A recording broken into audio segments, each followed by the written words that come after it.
একটা লোক সবসময় নষ্ট দাঁড়িয়ে থাকা গাড়িতে চড়ে, যেই গাড়ি ভালো সচল ওই গাড়িতে চড়ে না। আমাদের জীবনও ঠিক এই রকম।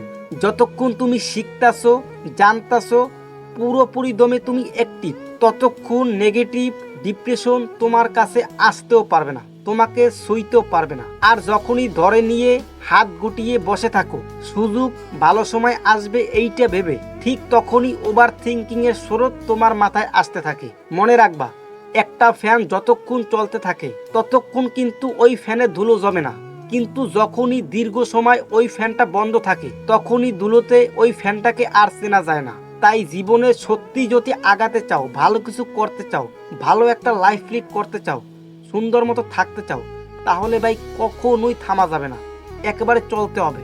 তোমার চলার পথে অনেক কিছু আসবে, অনেক বাধা আসবে, অনেক ডিপ্রেশন আসবে, অনেক ভালো সময় আসবে, অনেক খারাপ সময় আসবে। এগুলো ফেস করে তুমি যখন সামনে আগাতে পারবা, যদি না থামিয়ে দাও, তাহলে তুমি লাইফে ভালো কিছু করতে পারবা। এক কথায় আমি এত কিছু বোঝানোর একটাই উদ্দেশ্য আছে, লাইফে অনেক কিছু আসবে, সেই চিন্তা করে তোমার লাইফের জন্য হলো তোমাকে থামা যাবে না।